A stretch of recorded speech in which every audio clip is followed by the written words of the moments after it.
Hello, hello, it's Tim Kanak with Perkins Roofing. See this? Love it. I love when we have to get inventive like this. This video, what we are going to talk about are the stages of a tile re-roof. I'm gonna break everything down by stage for you in this one video. Stage one, I'm gonna show you yesterday, was our dry-in material delivery. We delivered all of our materials to the upper roof on this house, and you've already probably seen, because I'm sure that in my intro video I showed you a little drone video of the drone going around the roof so you can see what this house looks like. But the front of the home is very inaccessible. It's 2 stories. The primary access area is the back of the home, where you see the guys behind me throwing the tiles off. So basically we have our 2-story section up here that's built up here, and that is the front of the home. And then we have the 1-story here on the back. There's another 1-story section right here on this side. So this is the design of the home. So you can see that a house like this can be kind of complicated when it comes to the logistics. That's the hardest part of this project in particular. So that's step number 1, is going to be loading the roof. Here's what some of the material looks like delivered. These are our Valley metal rolls. Here's our TU Plus rolls, which you want to stand up if they're stocked, but on the roof, obviously, they're not going to stand up. Here's our extra roof cement, PG 500, since this is a Polyglass roofing system. We've got nails for roofing, which are 1.25 inches. We have our sheathing nails too. We have tin caps for fasteners. And then you can see also on this side, we have our MTS. So we're getting a secondary water barrier. Here's our TU Plus, and here's our MTS on this roof. And then we have our flashing strips over here, because what you're gonna do is you need flashing strips.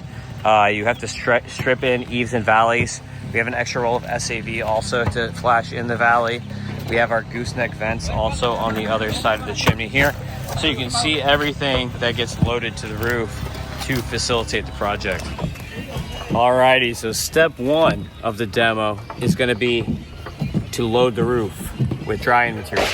Step 2 is gonna be removing the roof tiles.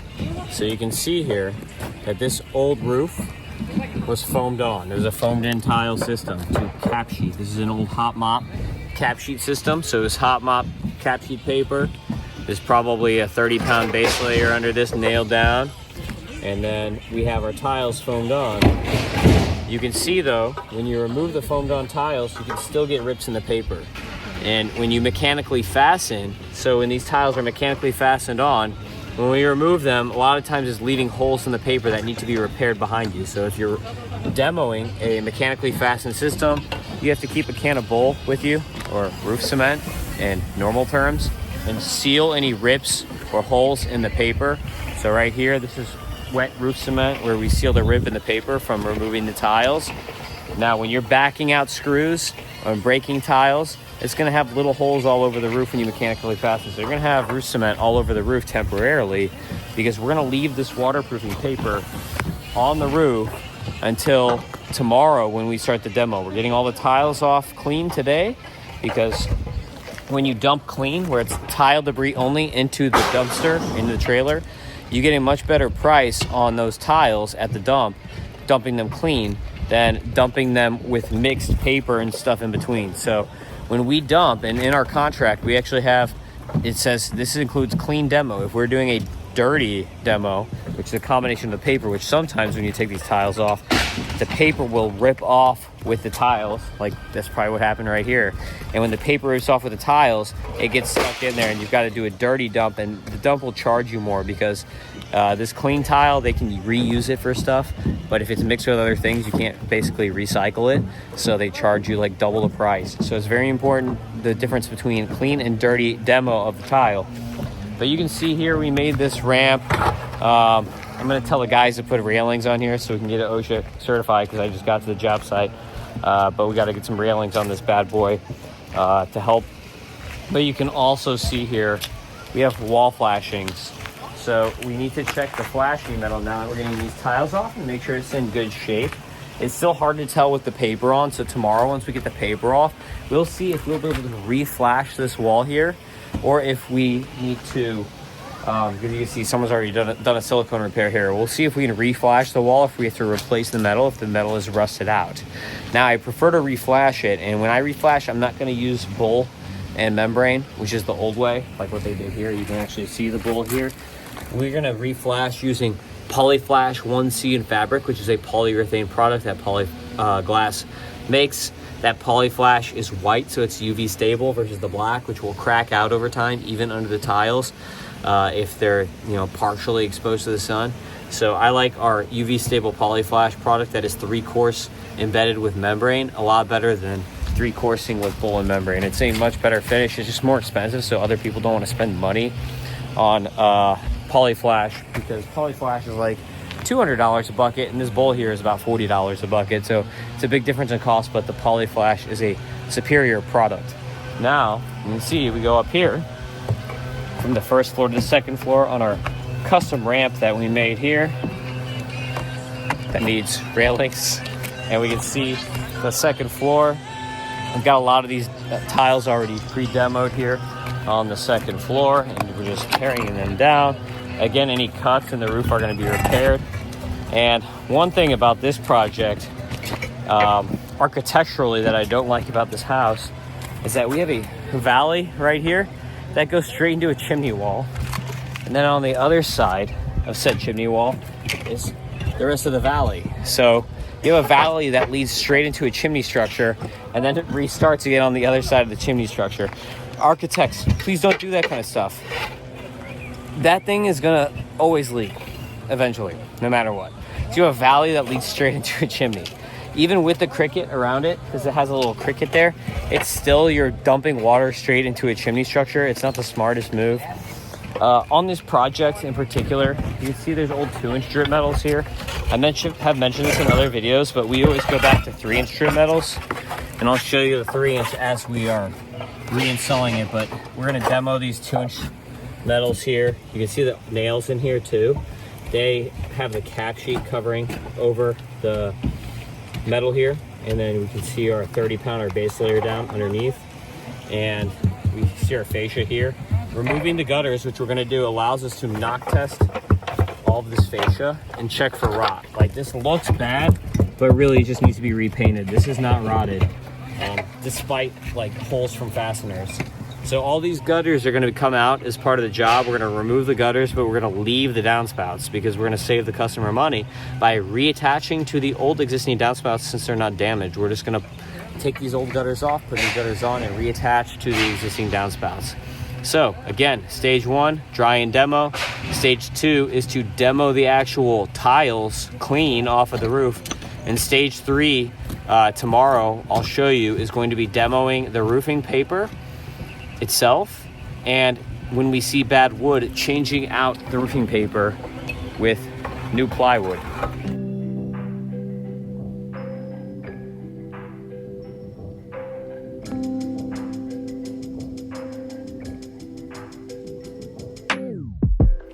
All right, it's the next day now. We're on day 2 of the project, and you can see phase number 3 for the roof, after we clean off the tiles, after we've delivered the material, is to replace any bad wood.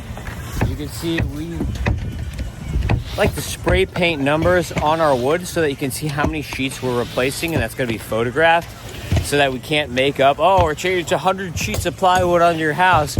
No, we're literally marking every single sheet that we're changing on your home, because we want our customers to know that we are transparent about our actual wood replacement costs, and we're not going around making things up.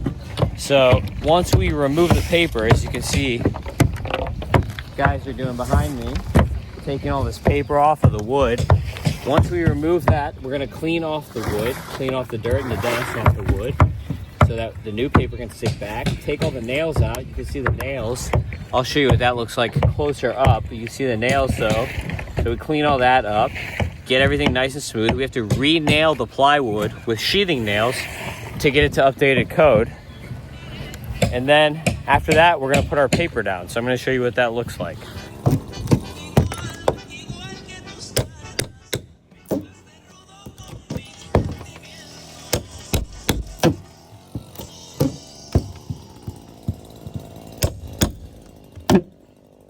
See, this sheet here has to be replaced. You see the leak right here on the eave of the roof. So this is another sheet that's going to be replaced. You see that once you take off the old paper.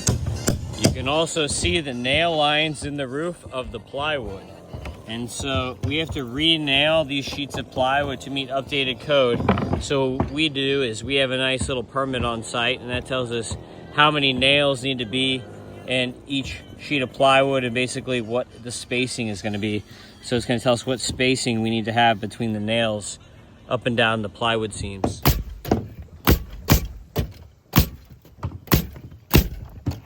See the lines? Those red lines mark the trusses, which is why he's re-nailing on those lines.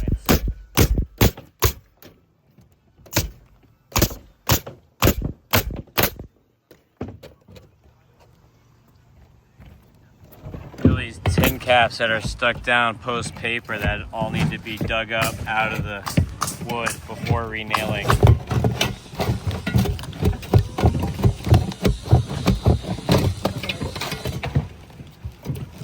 See, this old paper is mechanically fastened under the hot mop system. You've got to dig it up and use this shovel with the spikes on it to grab the nails and pop the nails up. That's how you get under it.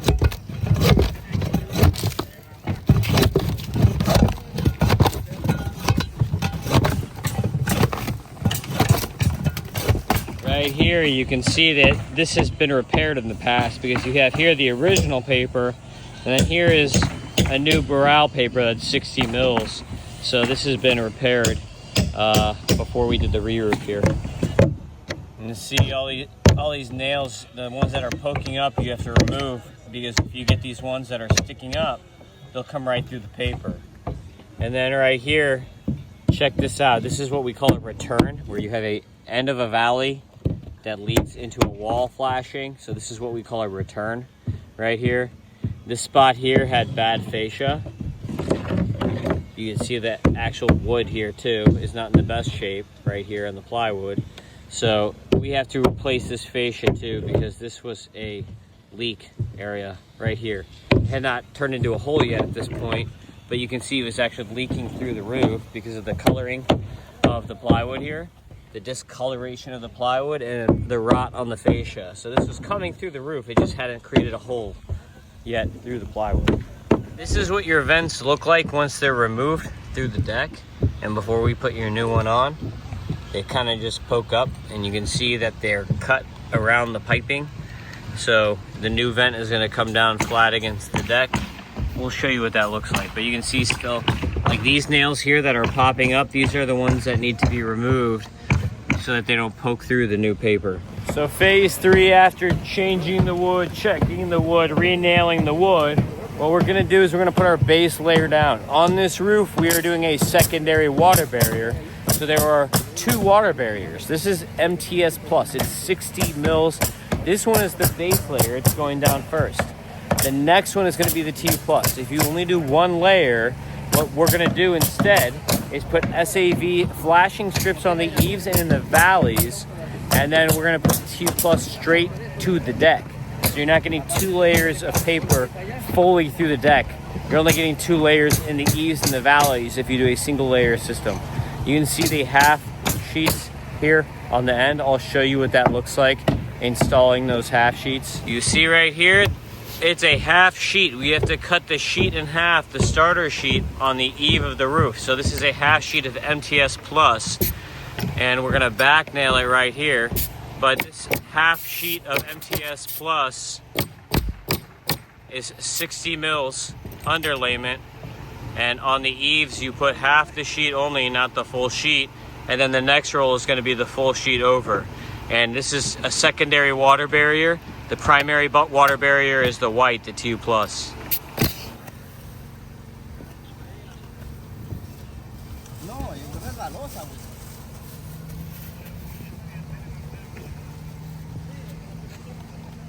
Entonces nada, dije no, imagínate,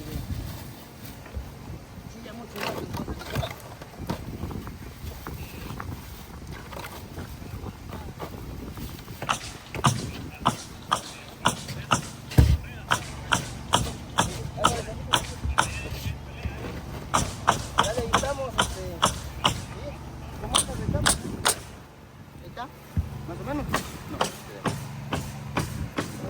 It'll start sticking quick.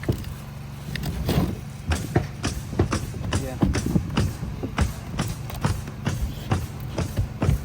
And then what you're gonna do too is run over it with a weighted roller and back nail the top line so that it doesn't slide. See, watch, he's gonna back nail this top line right now.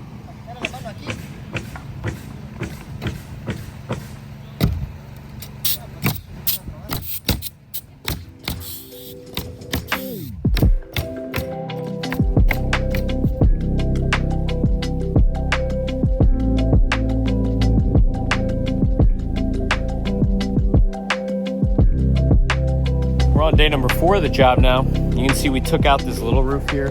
Did that this morning and put our MTS. We pulled a trailer into the front here so we could access the front roof. So you can see that that roof is now demoed. There is no drip metal on, so we have not started our metal install on this little roof yet, but you can still see the wood nailer, the 1x2 spacer up there, if you look close enough, right on the edge of the roof. Let's go up top now and check out what's going on up there. This is an example of the 1x2 wood nailer that is attached into the fascia. You can see that this piece was bad, this furring strip, so that has to come out and be replaced. And you can see there's one that's falling there. This fascia is actually cedar, so it's in pretty good shape around the house, and it's stained cedar too. This is not even painted, it's stained, so we're gonna be restaining any of the fascias that we're replacing on the project. Not just painting, but actual staining the wood. And then you can see the wood nailer itself is not stained. Generally, the wood nailer is not even painted or stained. Sometimes people will prime it. It just depends on what the homeowner wants. All right, this behind me is a gas vent. This is for a gas water heater. These gas vents, if they're in tough shape, you need a plumber to reinstall one or recertify. So if you're actually gonna leave the old one, you need a plumber to write a letter recertifying the old one in Florida. But this one actually had to be replaced. So the plumber came and replaced this, and then we flashed it into the roof here. So you can see it's a brand new gas vent for their water heater. Just a little weird thing in Florida. And you can see it's sealed in with roof cement. You seal in where the nails are. Same thing on this one. And what we have done here, because we're gonna be doing the metal install, is that the guys have taken our drip metal and put our drip metal across the roof.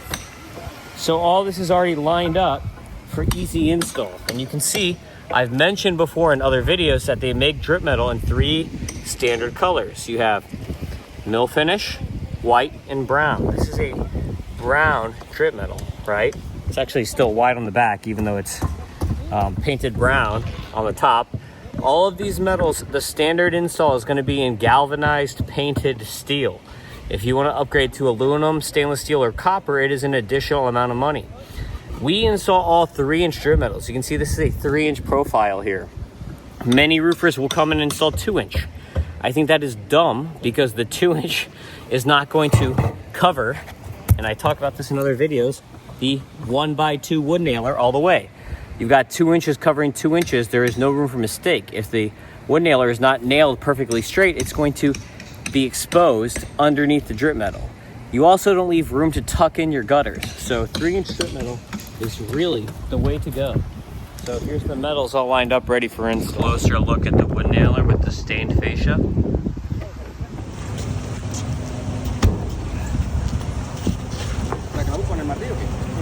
See, you have to notch and tap it too around the edge.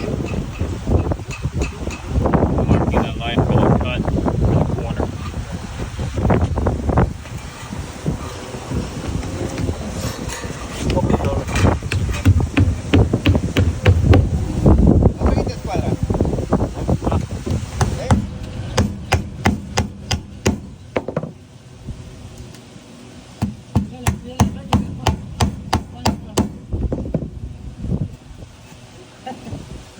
Vent insulation.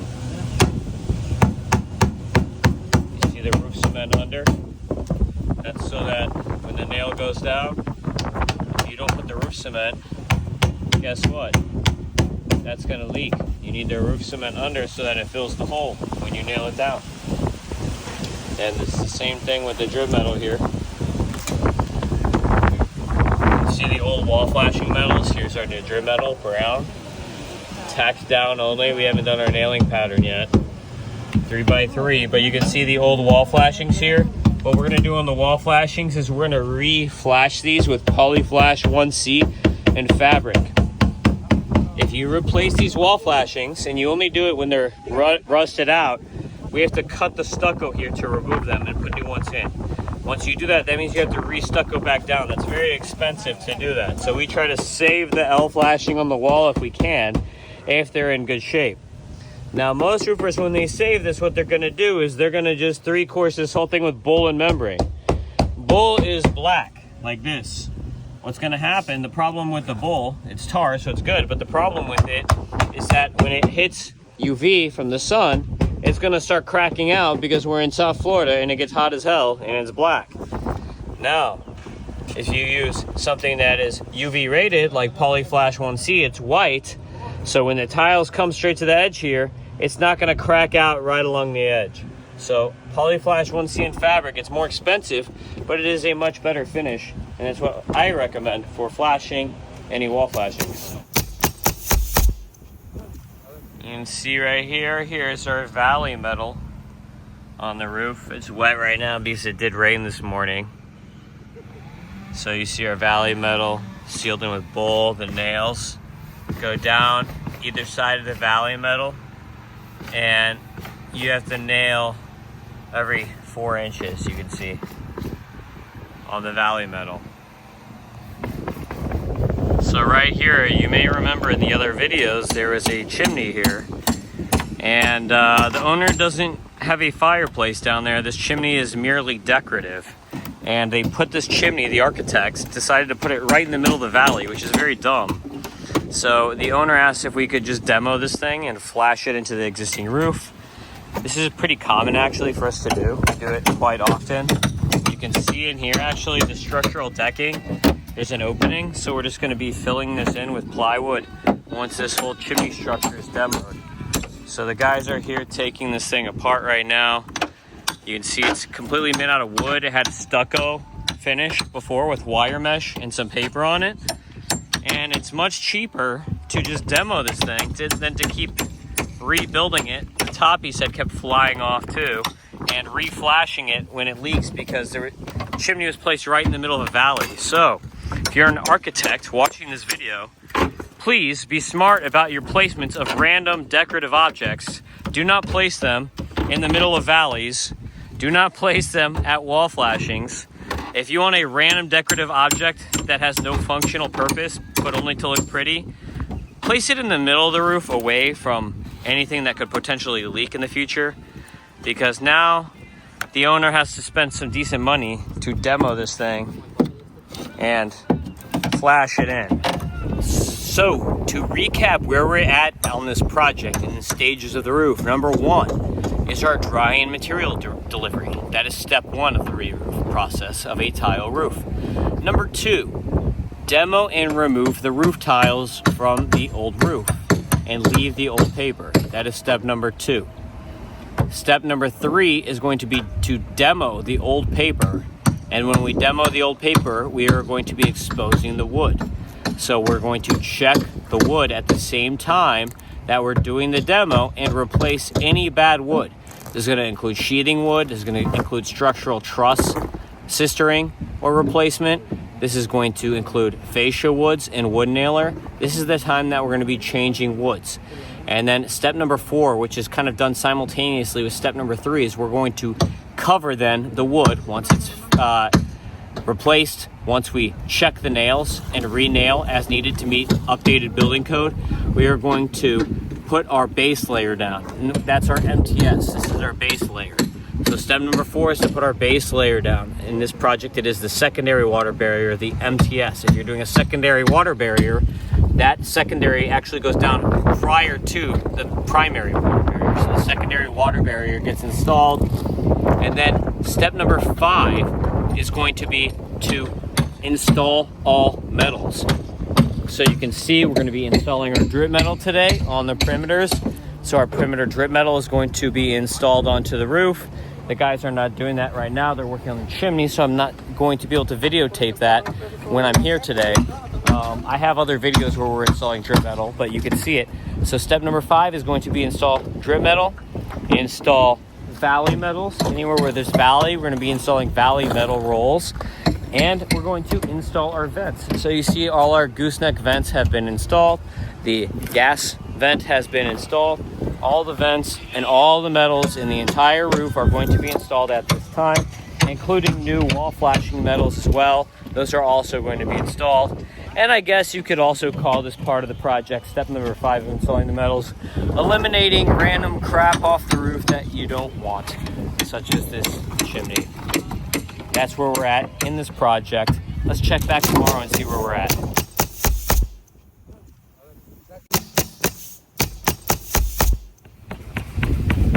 Another day, another dollar. It's day 5 of the project now. We passed our inspection. You can see, getting our metals down now. We have our TU Plus down. We put one section so that we could pass our inspection. So you can actually see our TU Plus down there on the lower roof. And you can also see behind me, no more chimney. Chimney is gone. Look, there's a chimney right there. And now it's just completely gone. You would never even notice if you didn't know that that was there before. It did rain this morning, so we have to wait for this paper to dry off before we put more TU Plus. It's hard to tell on the MTS. You can actually, if you look closely, you can see drops, water droplets, but you cannot be installing a self-adhered underlayment on top of the MTS when it's wet. So we're gonna have to install the TU Plus, which is the next step in the system. After we install the secondary water barrier and the metals, we put down the primary water barrier installed down there. You can actually see a lot more how wet the TU Plus is versus the MTS, because this MTS has a smooth, plasticky finish to it, and then the TU Plus has a polyfiber finish. That's for the foam patty to sit on. It gets better adhesion to the foam patty sitting on top of that polyfiber TU Plus than on top of this plasticky finish MTS. So you see, you need to bowl down the valley metal before you install it. So you're going to set the valley metal down in the valley, you cut it, and then you're going to bowl down before, because when you put the fasteners through, you want to make sure that there's roof cement so that the fasteners are going through the roof cement and the roof cement sinks into the hole. And bowl is the slang term for modified roof cement, which is basically just like a modified tar. In the event you're like, what is bowl? And we are going to obviously be using this since we're doing a polyglass roof. Polyglass roof cement, which is PG 500. They also have a wet called PP50, which is really good for like wet applied stuff if you're doing repairs. PG 500 is better really for the roofs, it's cheaper. But if you're doing repairs and it's wet outside, then that PP50 is good.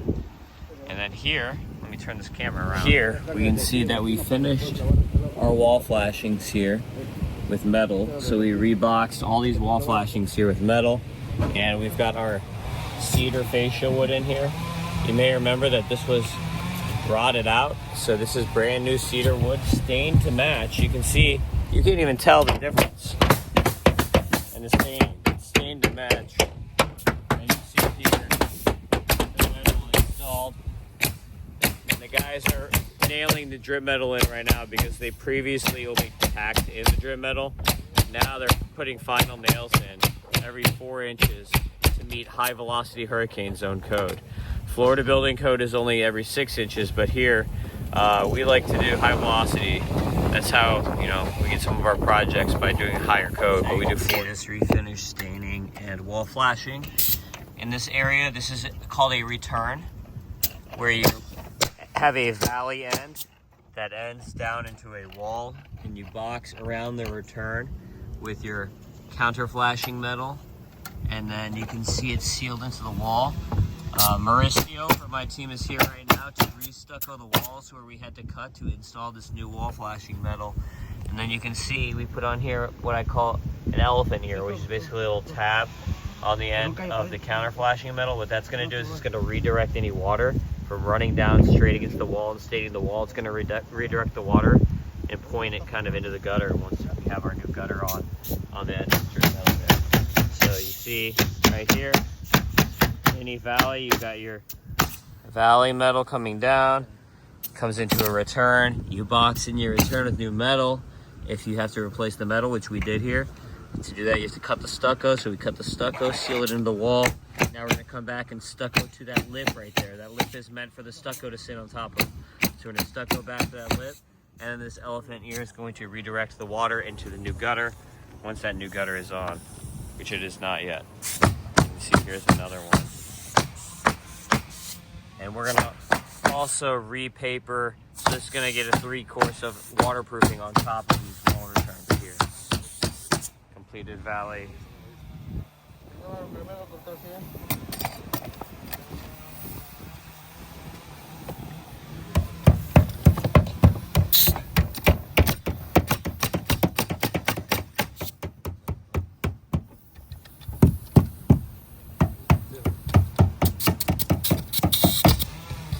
See in this little cricket area here, we put flat roofing paper here, the black paper that's for flat roofs.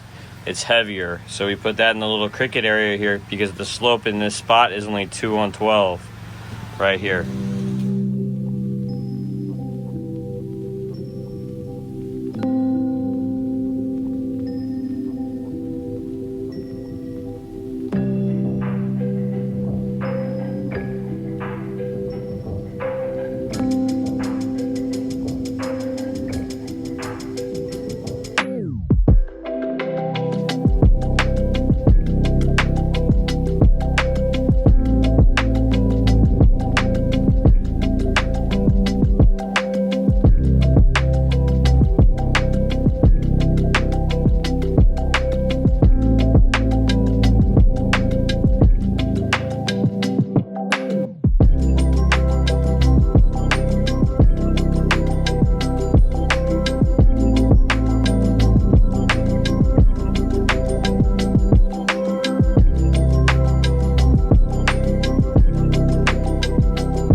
Today is day 6 of the job. You can see that everything has already been fully demoed now. All of our wood is on, all of our metal. We're finishing the TU Plus. On the bottom here, we are leaving this area for now as MTS Plus because we are leaving the ramp up for the tile delivery. We had this fun delivery, you may remember, from the front with the regular rolls. The tile guys have a conveyor belt. If you've seen, I have a YouTube video about tile deliveries, and I show the little conveyor belt. That thing is not going to fit through the trees, and those tiles are not going to ride up that thing through the trees. So the tile delivery is going to have to come from the back of this house, and we'll watch a little drone video here so you can see the layout of the home. Very weird homes. We have one-way streets in the back. There's no access from the front, and we had to build this custom ramp that I've showed before to get everything up and down for demo purposes throughout the job. And it's going to be the same thing for loading purposes. So we're leaving this ramp up for our tile delivery crew so that they can deliver here to the front. On top of the TU Plus is where they're going to put these tiles. And then they're going to come up the ramp and deliver their tiles to the second floor. Otherwise, we would have had no tiles on the second floor. And if we had no tiles on the second floor, all of those tiles would have had to be brought up by hand using ladders in a pulley system, which is a pain in the rear end. Nobody wants to do that. And that would cost a ton of money in labor because that would be very, very time consuming to do that. So this ramp has saved us a ton of money and a ton of time. And this is what makes Perkins Roofing different, is that other people are not going to think of doing something like that. And you can see here all the TU Plus already completed on the upper roof as we go through. I'm going to show you a couple more of the details of what the guys are doing now on the TU Plus and how we have finished off these return areas that I showed you yesterday. So now you can see into the return. This is sealed in right here in the metal, and then we have re-stuccoed down to that lip that I showed you the other day on the walls. So you can see the stucco here to match. This homeowner is going to repaint the house after the project. So we're going to leave this stucco like this for now, since they're repainting anyway. There's no point for them to pay us twice to paint this. Otherwise, what we would do is we would ask them for the color of their paint so that we could match this. We would be priming and painting this area here, but there's no point for them to do double work and pay us twice for painting. So since they're painting anyway, we're helping them out. And you can notice that we have saved the downspouts because we're going to be reusing the downspouts on this house, but installing new gutters, which I'll show you that phase of the project as well. So the downspouts, we are saving the customer money, which you can do this as long as your downspouts are in good shape. I recommend removing the gutters so we can change the bad fascia wood like we did here and here, where we restained the cedar to match the rest of the cedar. But if you do not remove the gutters, you're not going to be able to see all the fascia, so you're not going to be able to know what's good and bad to knock test it. So that's why it's important to remove the gutters so you can check the fascia wood for any damages, because the time you want to change the fascia wood is during the re-roof. You don't want to change it before then. You can see the stucco on that side too. So we've come and done our stucco here, which is not included in the price.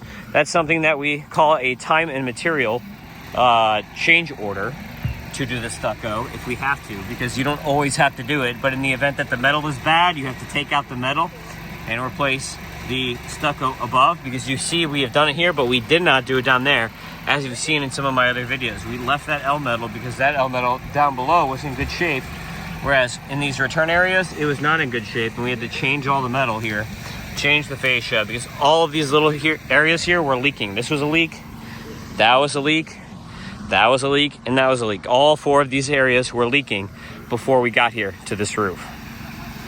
And you can also see no more chimney. Now this valley is going to perform perfectly, when before there's a giant chimney here blocking the valley. See, it's the PG100 primer. You have to prime your valley metal and your grit metal, and also all of your wall flashing metals prior to putting the TU Plus.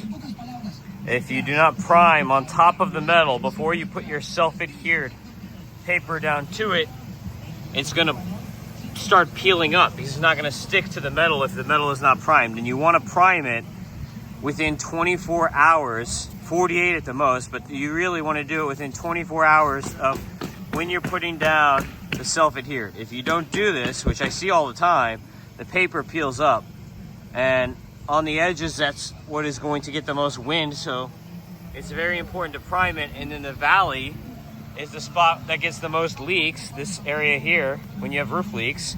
And if you don't prime the metal, it's a very good reason why you might get roof leaks, because water may then get under the paper. You can see the TU Plus now being installed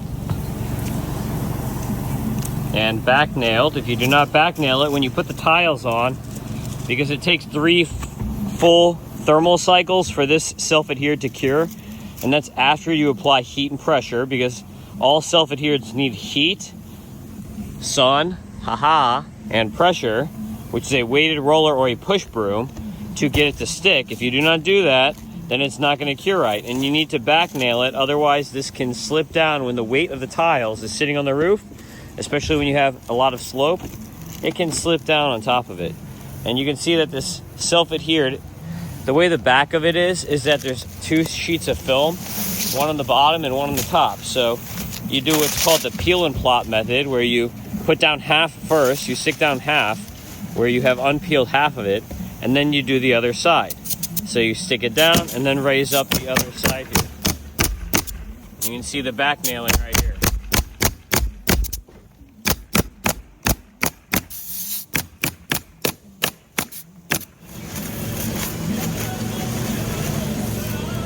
Te dije que no lo bajen todo, siempre póngalo arriba porque no te cuesta alinearlo.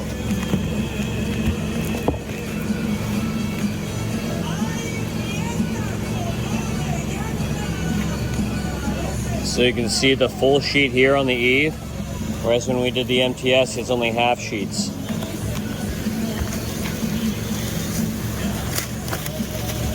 And so you put the first layer and stick down the first half on the primed metal, and then you're going to come back to the other side and peel this film out on the back half, and then come back and back nail on the top.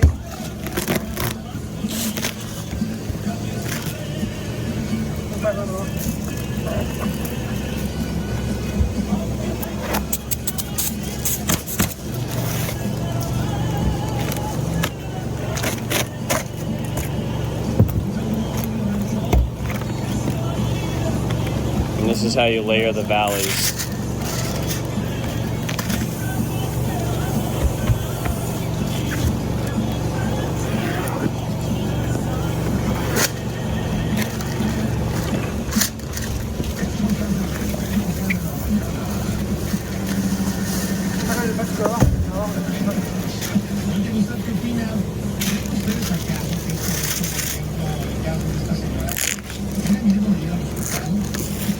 And then we come and pull this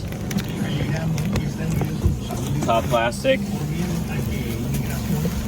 see how it has the plastic on the top?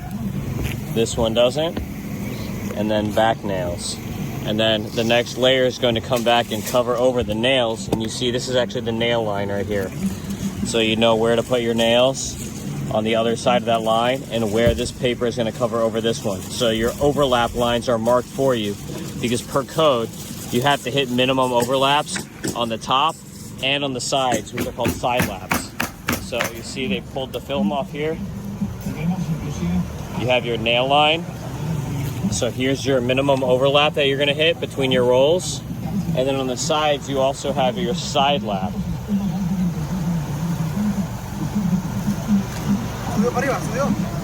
Subió arriba.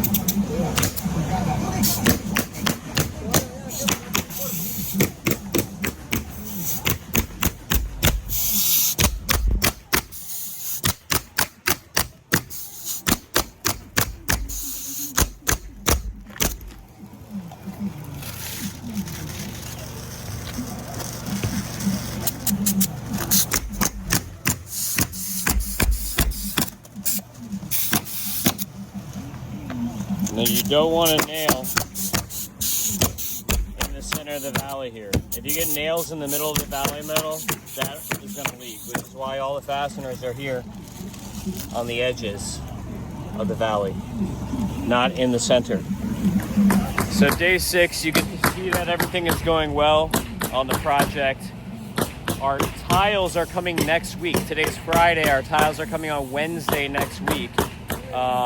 They're clay. They're just getting off of the boat on Tuesday, so we're getting them delivered the very next day here on Wednesday. Prior to the tile delivery, my tile guys are going to come out here and grid out the roof and mark the lines.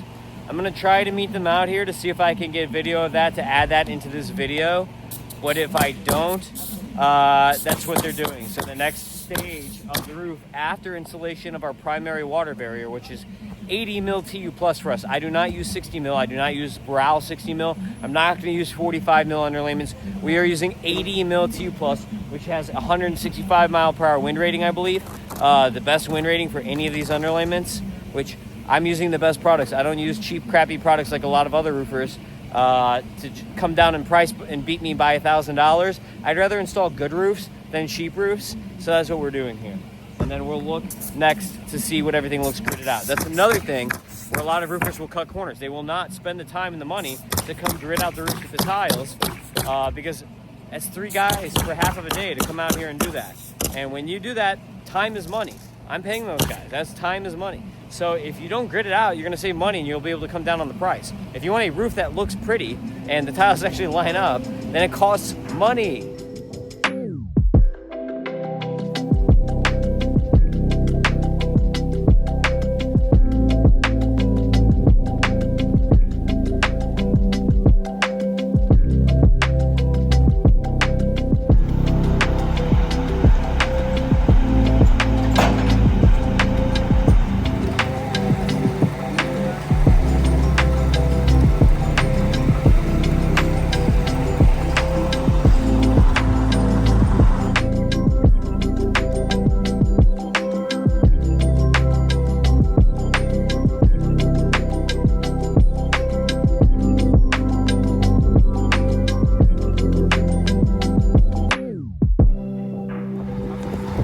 So it's the next day, and this morning my tile guys came and gridded out the roof.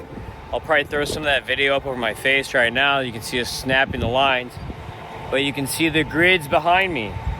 Now, the way they're gonna grid the roof out is they're going to use a tile, and they're gonna use that tile basically as a sample for all their lines. That's gonna give them the width, and it's gonna give them the length of each tile, because each tile is different. You can see the tiles behind me. If you've watched my tile delivery video, these ones are clay. In that video, they were concrete. These clay tiles here are longer, but less wide than the concrete tiles. The concrete tiles are 13 inches wide.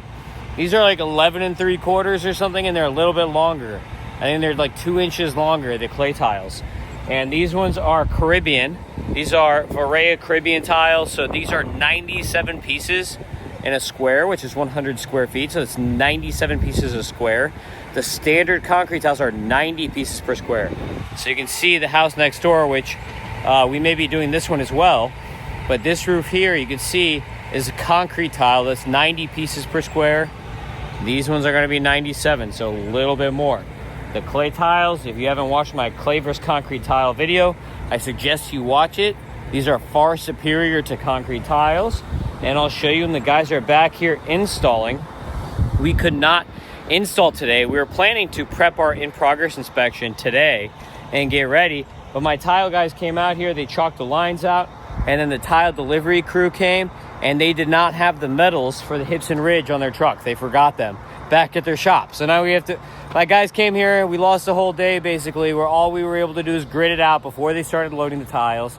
Now it's around noon, so the tiles are pretty much loaded, the grid lines have been done, but we could not start installing the tiles when normally we would have, because these guys forgot my metal, so that we can do our ridge metal and our hip metal. And on this clay tile, it's a 5-inch ridge metal. So every tile, they make the metals in different sizes, 4, 5, 6 inches. Each profile is gonna have a different size of hip and ridge metal. This tile requires 5-inch metal.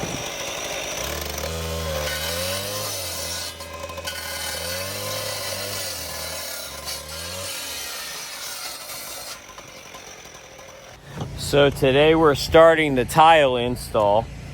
I was here yesterday, we only had the delivery, and we're still waiting for the metals to come that I mentioned in the last video from yesterday.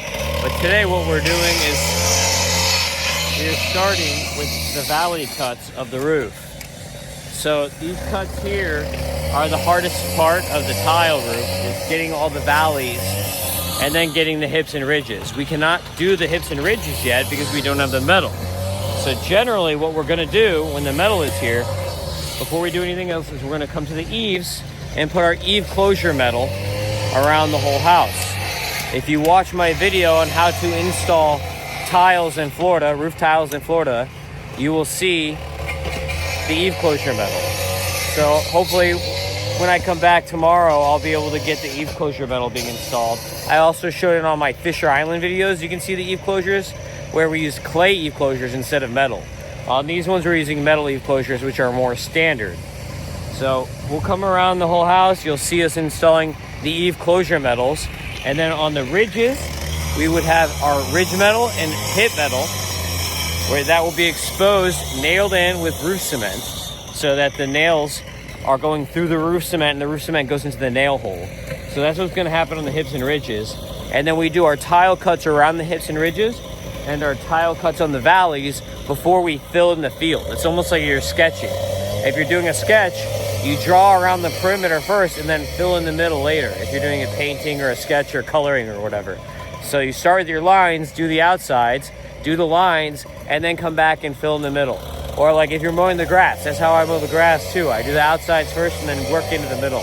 So it's the same thing with a tile, that's how you're gonna work. So you can see us doing the valley cuts here. And I'm gonna show you a nice video of mi amigo Ricardo doing the tile cuts in these valleys, so you can see what it looks like and the work that goes into getting these perfect valley cuts. See, you line tiles up in the valley.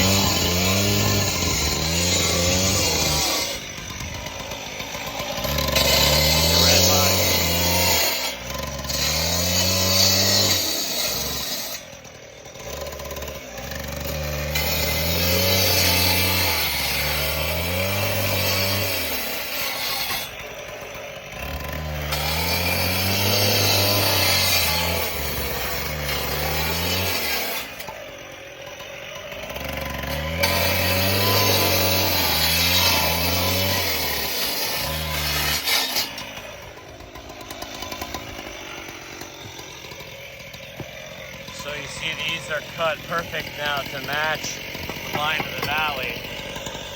Just like these ones here that have already been cut and separated.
That's how you get those perfect valley cuts. See how the tiles are now sitting right on top of the red lines in the valley where they have been gridded out, and that the cuts were done directly on top of the red line that was cut for the valley itself. And that's how you get your tiles nice and tight. See, these tiles are going to be abutted on the other side.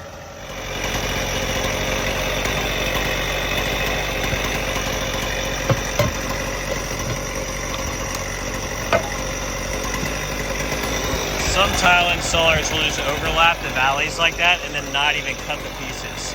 You see it all the time when you see as many roof sets as I do. It's pretty crazy how lazy sometimes tile installers can get. Like, they'll just leave that little overlap there and not even cut these little pieces off to match everything in a close valley.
So, last time I was here was Friday, today is Monday, and the guys worked on Saturday this weekend. Today's actually St. Patrick's Day. Got my green St. Patrick's Day shoes on just for you guys. But you can see that we got a decent amount of tiles done, and I'm gonna get some video of the guys installing the foam so you can see what that looks like. I have some other videos where you can see this is done. Tile re-roof, you can see that. You can also see some of that in my Fisher Island videos if you want to see the tiles being installed. These are actually the same Clay S tiles that are in that other video on that other house and how to install a tile roof in Florida video. So if you check that out, you can actually see a lot of the install of this exact tile. But in the essence of time, I'll probably only show a couple little videos of some of these details. So here you see there's two colors of lines. There's a red line and a blue line. And that's because we were using a dual component foam, an A and a B. The single component foams come in little canisters that you can carry around, and they're a lot easier to use from a labor perspective. They're also cheaper because of that. So those little ones you can just bring around all over the roof. Now the big tanks, the bigger the tank you get, the cheaper the foam is going to be. So you want larger tanks. Now we have two tanks that we keep in the back of the van here. I'll show you in a second how they filter up. But if you use single component, it's actually, you're going to save a lot of money, even though the material may be more expensive because you're buying it in smaller tanks, just because it's so much faster to move around with those small tanks. But the problem is that single component foam is only rated for 110 or 120 mile per hour winds, depending on which kind of patty you're putting. Whereas this ACH 160 that we're using is rated for, you guessed it, 160 mile per hour winds. You can see the tank set up here in the back of the van. We even have some extras here just in case. You can see that basically there's your gas to push the lines for the A and the B, your tanks. Now it's smart to keep this in the shade, like in the van, because you don't want this stuff getting hot. When you have temperature volatility, the lines will clog or they'll come out too fast. So it's very important to keep your product in the shade. And you can see these are the 17-gallon tanks. They also make them in 60, which are the largest. That's what we had on Fisher Island. Those things take like 3 or 4 people to move, and we had to get a crane to bring them up because they're so heavy. These are a lot easier for humans to move in and out.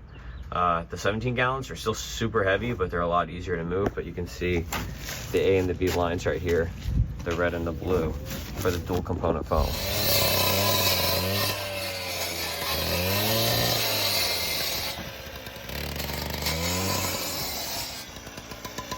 you can see they recut the line here from the valley. Tile, so it's never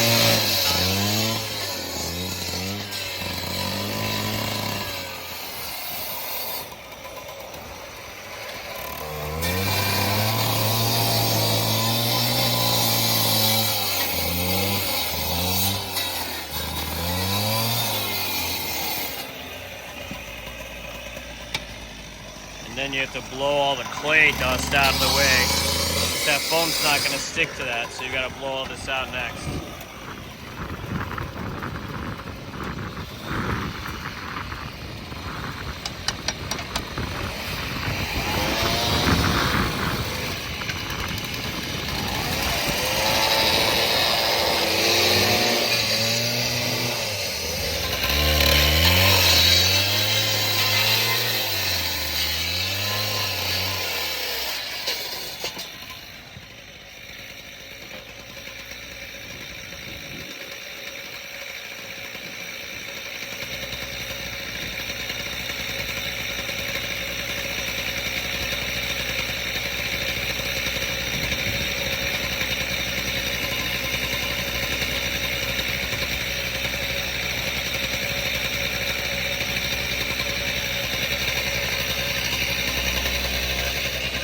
All these tiles along the fence all need to be cut.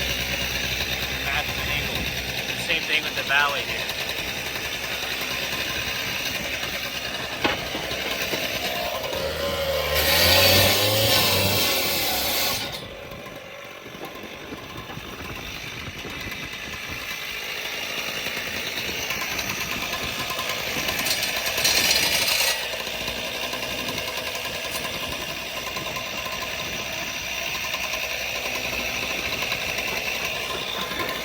The A and the B lines as they dangle all the way down to the van.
So you have to keep cutting them as necessary to get them to match.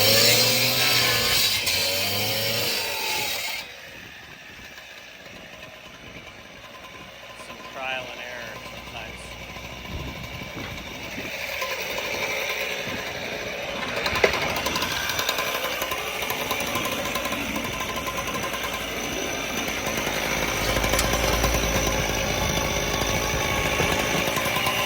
So you can see behind me the guys right now are cutting the tile pieces along a valley to hip. So we have a little gap here where there's a valley on this side and a hip right here.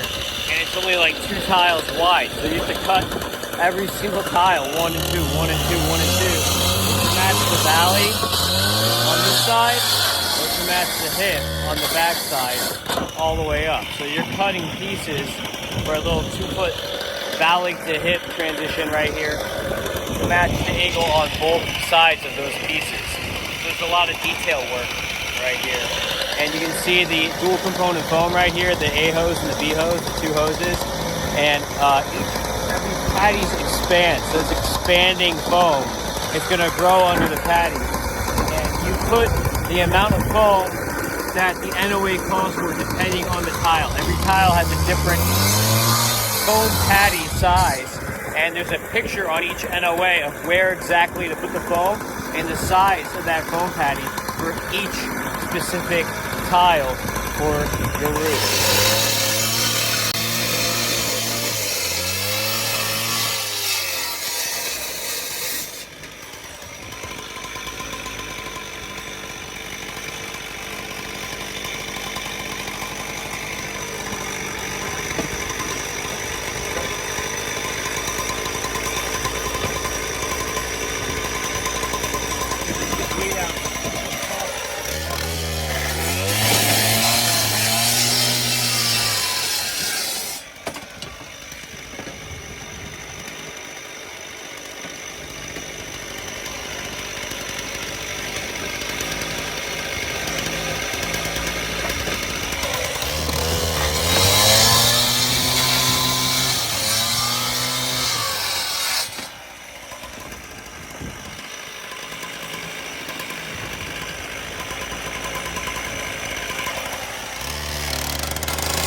Take two.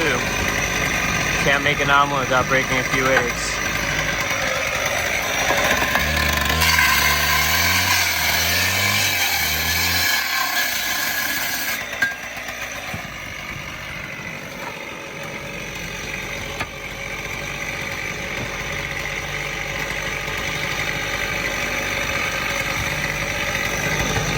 You can see how they're following the red lines, the grid lines.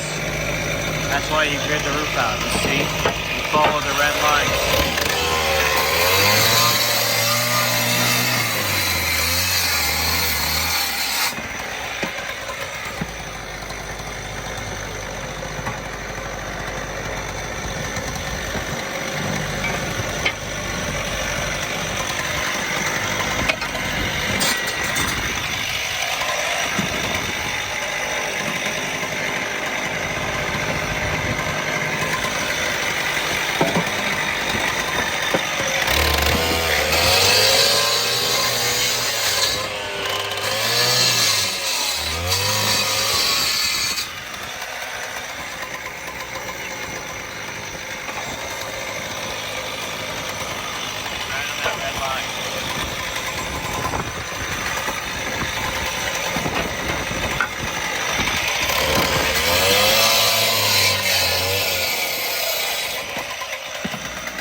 Little pieces sometimes need support of tiny little micro pieces to hold them up. And you have little tiny mini tiles like that one, that peek under.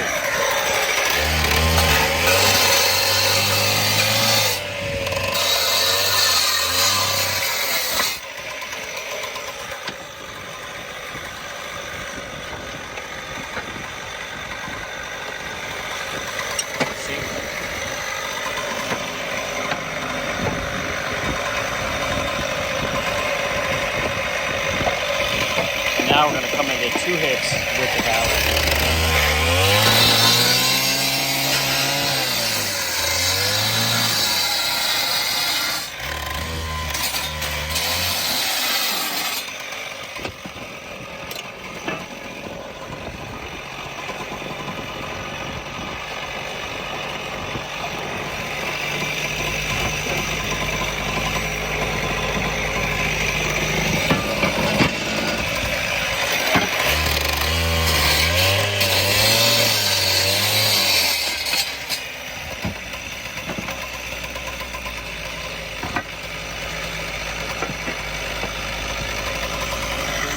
we'll have to come back and backfill these little triangle pieces against the hip on the end.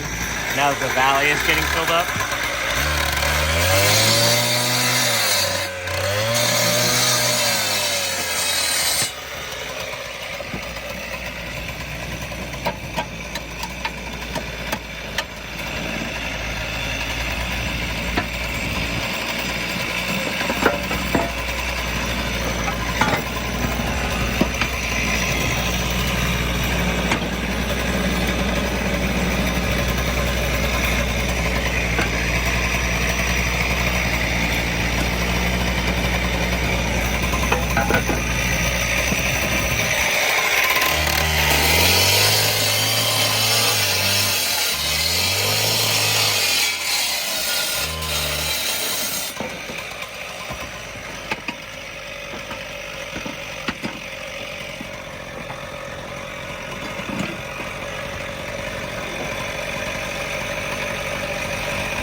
Micro piece there, and then double cup piece here, and one here that's going to be super cut.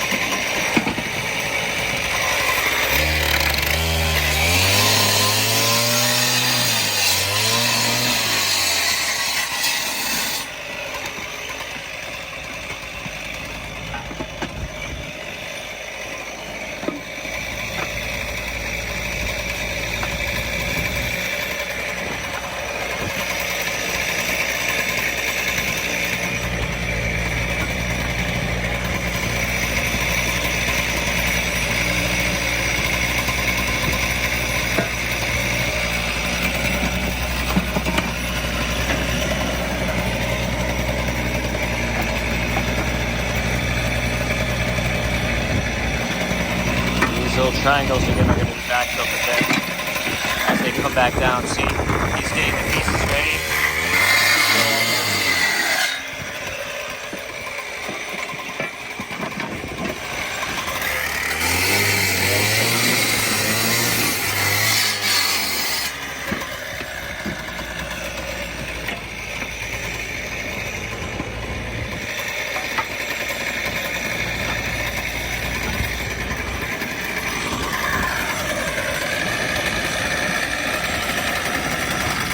Nice valley. That's how you get straight lines. You can see they're getting all these little broken pieces now that were cut, and they're experimenting so we're not wasting tile. Let's find which tiles we can reuse. All these tiles have been cut in half. Instead of throwing them away, let's see what can be reused. Especially because they've already been cut at the correct angles for the valley. That's gonna have the same exact angle as this hip. You see we have like a 2-foot piece here. They're literally going to be the other sides of the same angles here.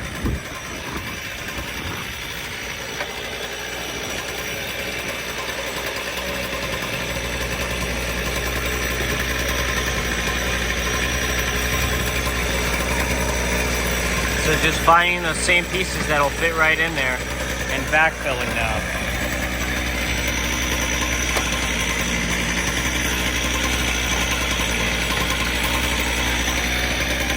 You gotta be careful walking on tiles that were freshly laid. I don't want to walk on those tiles if they're fresh foam.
everybody, it is day 12 of the project now, and you can see that most of the tiles in the field have been completed, and basically now we are working on hip, ridge, and rake tiles, except for the tile that I just broke.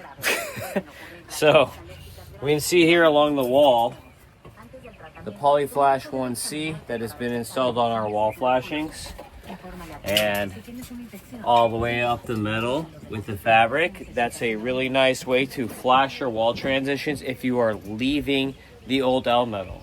So if you have good metal or decent metal and you want to reuse it and you don't want to cut the stucco, then I recommend using Polyflash 1C instead of Bowl, because this is going to be exposed to the sun, and that urethane is going to withstand our heat that we have here in Florida much better than Bowl. So behind me, you can see the field tile is completed with our ridges sticking up. And what we're doing now is we're going to be installing some hip and ridge tiles. And those are going to be buttered in with mortar on the hip and ridge. So we'll see what that looks like. See, actually on the ridge metal, hip and ridge metal, it shows how tall it is. These tiles require the 5-inch metal.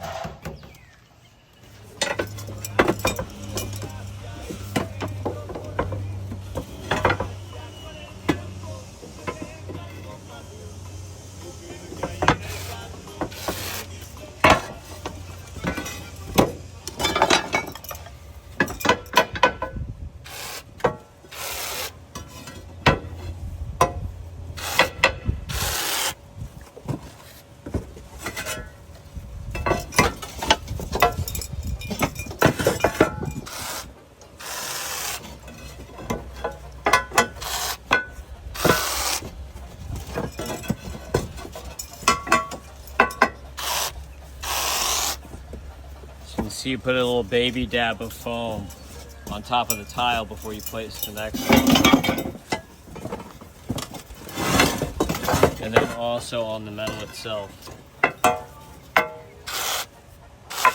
And this is far superior to when you see when they don't have hip and ridge metal, because the only thing holding the tiles in place if you don't have this metal here is the mortar. Because if you don't have this, people will use fill. They'll just throw a bunch of crap, like water bottles and broken tiles and a bunch of crap in the middle. Put the tiles on top of the crap and then seal the edges here with the mortar, but then there's no foam holding the tiles in place. You've probably seen in some of my tile maintenance videos when I say, hey, don't use a mechanically fastened system, how that looks. And it's really bad, because after 10, 12 years, when the mortar cracks here, all those tiles will just fall right off, or you can pick up a whole row. Like there's videos of me picking up an entire row and peeling the whole thing off, because there's no foam holding the tiles in place. It's just the mortar. And when that mortar cracks, which it will before the end of the usable life of that roof, the whole thing just picks right up. Imagine during a hurricane what's going to happen. You can see the little starter piece on the end right there.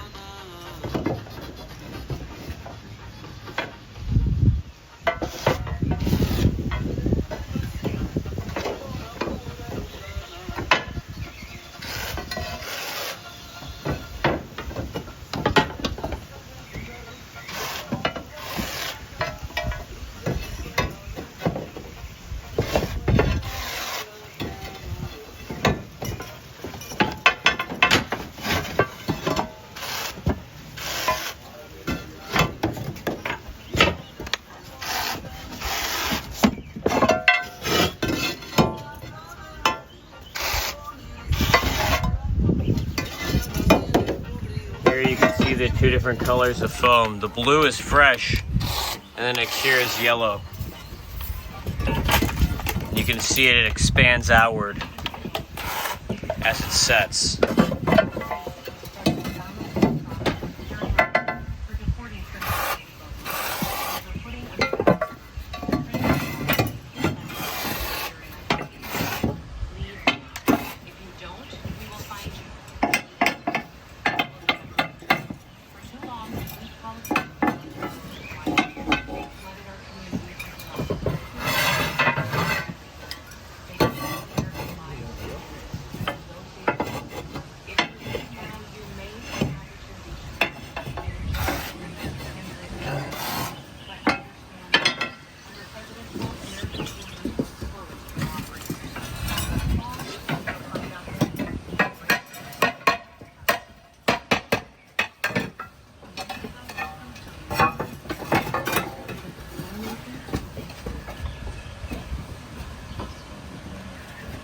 And then once we do the concrete and butter this up, basically the ends of where you have two hips that meet into a ridge are gonna have a mound on it.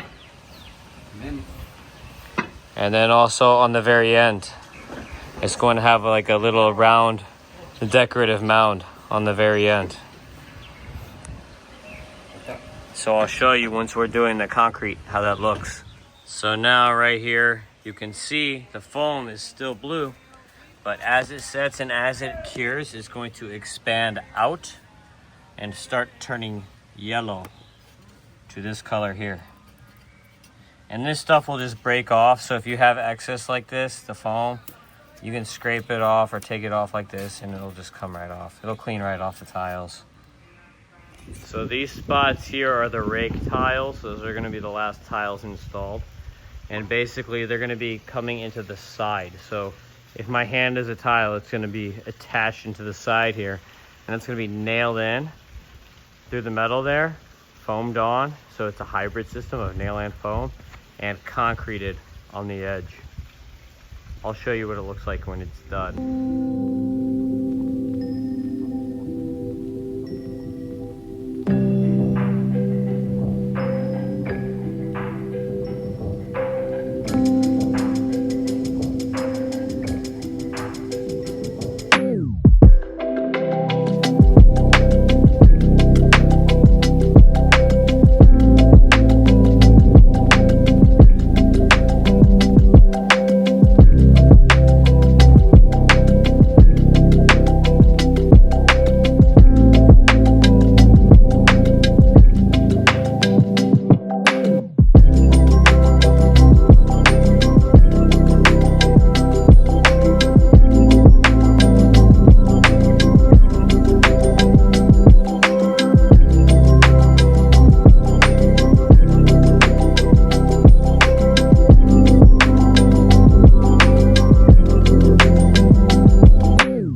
So today it is the 13th day of the project. We're actually finishing everything up today. You can see that our hip and ridge tiles are all on. Our rake tiles have been put on. You can see right here behind me the rake tiles. And basically now what we're doing, the final steps of the project are going to be to clean up. So we're going to go through the whole home, make sure that we replace any broken tiles and clean up all the trash. So now we're moving all the trash and tile debris to the back of the home because we're going to put our hauling trailer here to dump all the debris into to get rid of that stuff. So this step is to clean up the roof, get rid of the broken tiles, swap out any cracked tiles, basically make everything nice and pretty, move all the tiles over here, throw all the tiles in the trash, and then from this point, our next step that we're going to do is going to be to apply the mortar. So when you get your mortar done on your home, you can either use regular concrete, which is just a regular gray mortar, or we can use a colored mortar. So I like the pre-mixed mortar better because it's a consistent color than the oxide, but we will use both. The pre-mixed mortars don't have every color you want, so sometimes you have to use the oxide to get a color match. But on this home, we're using pre-mixed mortar, and the pre-mixed mortar is going to be applied at all the hip and ridge joints. I'll show you what that looks like, also the rakes. And after that last step, then all we have to do is our inspections. We're going to do an engineer's uplift inspection where the engineer is going to come to the house. They're going to test. They have a pull strength tester to test spots on the roof. They will mark the tiles that they test with a T in a black Sharpie. It'll wash off, don't worry. And then that means that they're going to do a final report to provide that report for the final inspection for the city or county inspector. Here it's a city. And they're going to come and inspect everything from the city after the engineer's report is received on the uplift test. They'll see the T's so they can make sure that, yes, the engineer did check it. Again, yeah, that's going to wash off, so don't worry about that. But that's basically the end of the process. So we'll look now at the guys doing the mortar, and then after that, we'll do a final wrap-up drone video of how everything looks. We usually have extra tiles at the end of the project, and we can put them on the side of your house for you. That's kind of standard. We'll just hide them in the side yard if you have extra tiles in case one or two breaks. So this is the tile that's installed, Caribbean S Red. Now, Verea makes a regular S-tile and the Caribbean S-tile. This Caribbean S-tile has more of a flat edge here. The regular S-tile, it curls more, so it's a little more sleek. This tile is more cost efficient. It's a little bit cheaper. There are less tiles per square foot. So there's 97 versus 88 for the regular Vereas. You can actually see on the back side here of the tile, every tile has this. They're gonna have a stamp of what it is. So on the clay tile here, you can see it says here, made in Spain, Verea, and it's gonna say Caribbean S right there. And it gives us a batch number. So we have our batch number of the tiles.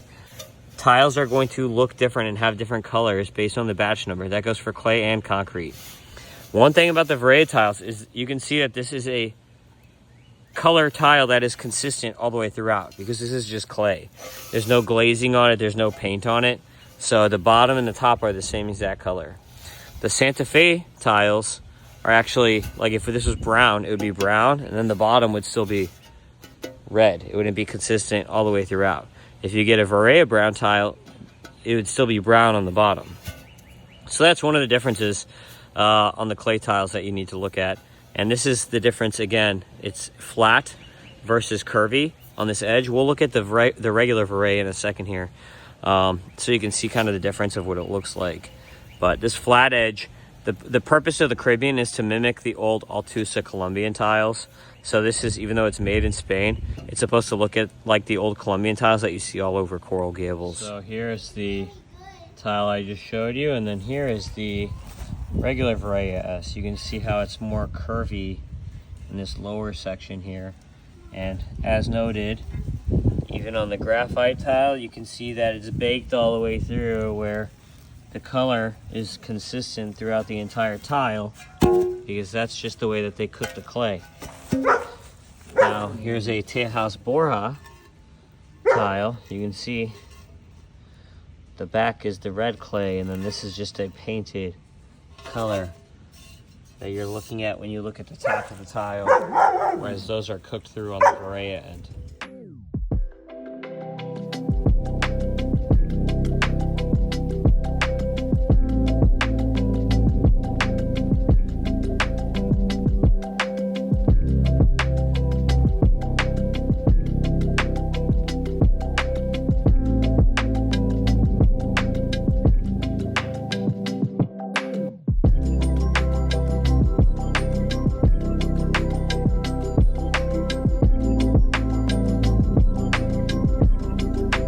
So behind me, you can see we've got our pallet of concrete, and keep plastic over it in case it rains.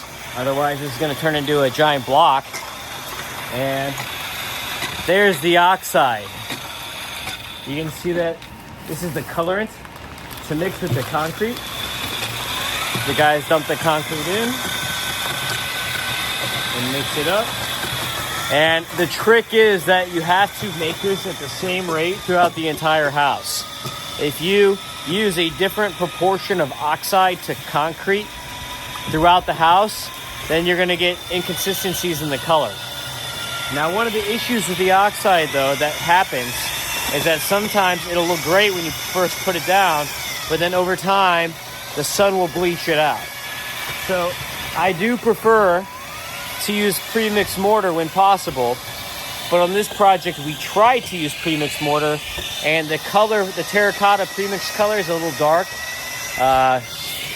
maybe like those homes, whereas we have a pretty light regular terracotta clay tile, and the homeowner was not a fan. So we showed him a sample and we're like, hey, do you like this? And he's like, no, I don't. So back to the old oxide mixing way of doing things. So you see we got our hose here, mixing the cement to the oxide. And even when we maintain consistency here, the issue in the future may be sun bleaching.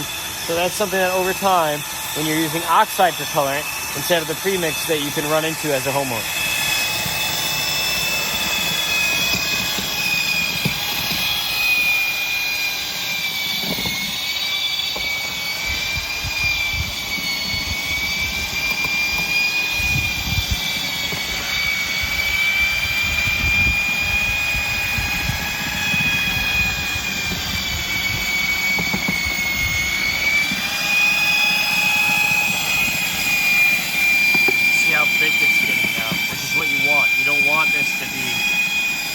liquid. You want a nice concrete slurry so that you can trowel it on. You don't want to be painting this on. Like on the edges where it's liquidy, you don't want to be painting this stuff on. You want to be able to use a trowel to get it on. Nice and thick.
Next step is going to be to put it into the little buckets so you can bring it up to the roof.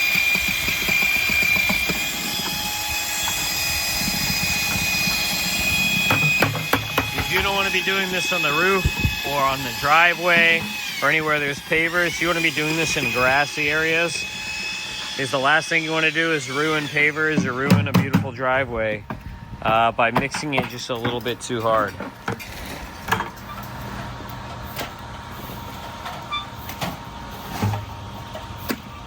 Just gonna scoop it in there and bring it up.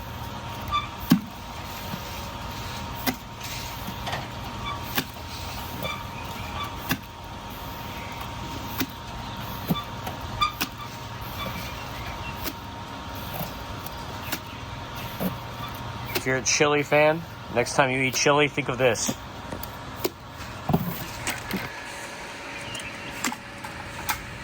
Work smarter, not harder.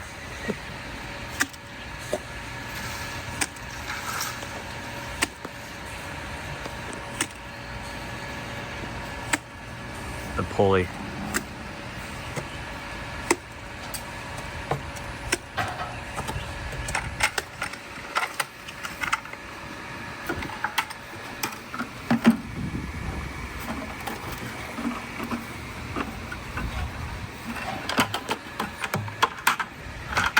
You see, a roof this size takes a good amount of concrete.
So today is the last day of the project. You can see we have our beautiful gutters up right now.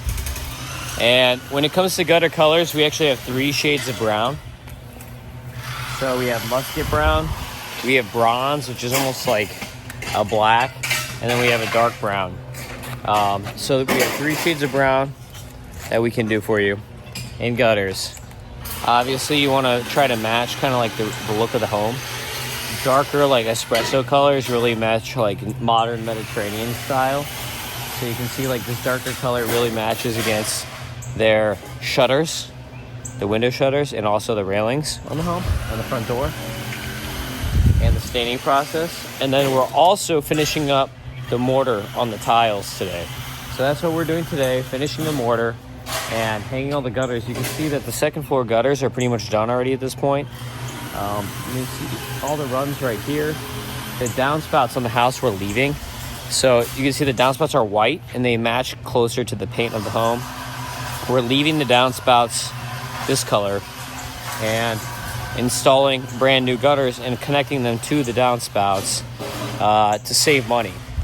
So the gutters need to come down in order to check the fascia when we're not testing the fascia, as we mentioned earlier in the video. But the downspouts can stay intact. These have nothing to do with the roof, so they can stay. And as long as you're cool with the color, and as long as like nobody's run over them with a lawnmower or a car or something, then they can stay intact. And even if someone has run over them, we can replace the elbows to save you money by just changing out the elbows and leaving everything else. So that's what's going on today, this final day of the project.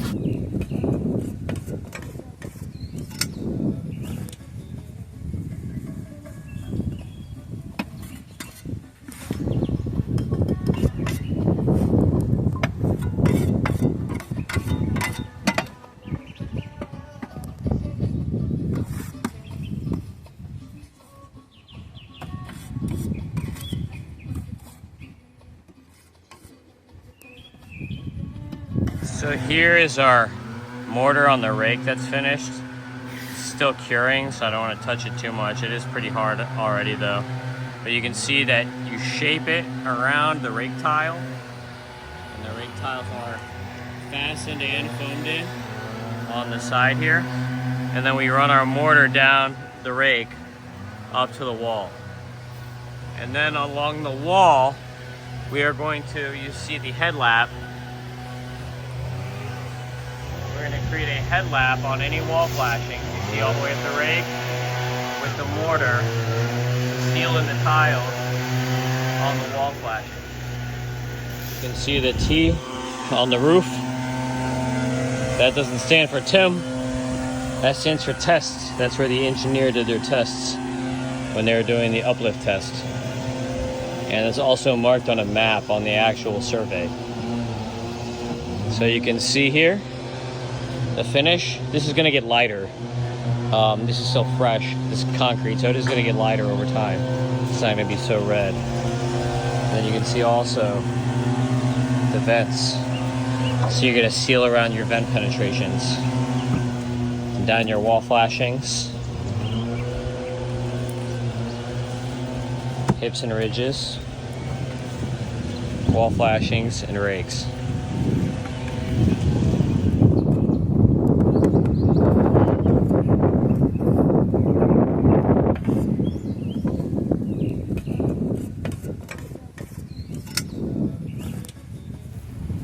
All right, so the project has now been completed. You can see behind me, the roof looks wonderful. I'm gonna show you some drone video at the very end of the project, so wait until the end. Don't exit out because you don't wanna hear my phone numbers and whatever.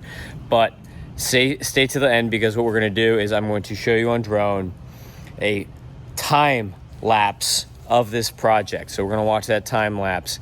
In the meantime, if you need any roofing or construction work, Perkins Roofing, so I got my Perkins construction shirt on today, give us a call for Miami-Dade, Broward, and the Keys at 305 MIA Roof.